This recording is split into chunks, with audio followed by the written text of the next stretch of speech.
মাঝে মাঝে দেখবেন নিজের মধ্যে কেমন যেন একটা হাহাকার, কেমন যেন একটা শূন্যতার অনুভূতি সৃষ্টি হয়। মনে হবে সব কিছু থেকেও কি যেন নেই, সবার মাঝে থেকেও নিজেকে মনে হবে বড্ড একা। এই অনুভূতিগুলো স্পেশালি তখনই হয় যখন আপনি অনেক দিন ধরে আপনার রবকে ভুলে থাকেন, কিংবা আপনি রবের ইবাদত তো করছেন বাট পূর্ণ মনোযোগ দিয়ে করছেন না। দায়সারাভাবে খুশুখুজুবিহীন সালাত আদায় করছেন, যখন আপনার রাত দিন পার করছেন নিদারুণ এক উদাসীনতায়। প্রকৃতপক্ষে আমাদের সবার হৃদয়ে একটি অপূর্ণতা, একটি শূন্যতা রয়েছে, যে শূন্যতা আল্লাহ ছাড়া দুনিয়ার অন্য কিছু দ্বারা পূর্ণ করা সম্ভব না।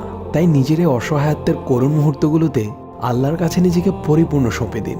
যেভাবে সম্ভব নীরবে, ফুপিয়ে অথবা হাউমাউ করে আল্লাহর দরবারে ইচ্ছে মতো কাঁদুন। আপনার রবের কাছে যে আপনার চোখের পানি অনেক মূল্যবান, আপনি তো তা জানেনই। আল্লাহ তার পাপিষ্ঠ বান্দাদের শাস্তি দেওয়ার জন্য জাহান্নাম সৃষ্টি করেছেন, আর এই জাহান্নামে রয়েছে ভয়ঙ্কর আগুন, যা বান্দার কলিজা পর্যন্ত ভেদ করে ফেলবে।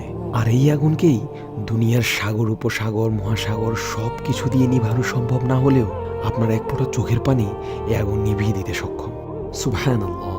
আমাদের রব আমাদের চোখের পানিকে কতটা ভালোবাসেন আমরা কি কখনো কল্পনা করেও দেখেছি? তাই দুনিয়ার খারাপ লাগা, কষ্টকর, বেদনাদায়ক মুহূর্তগুলো যেন আমরা গান শোনা, মুভি, সিনেমা দেখা, কাছের কারোর সাথে শেয়ার করা, এগুলোর পরিবর্তে আমাদের অশ্রু দিয়ে আল্লাহর সাথে শেয়ার করি।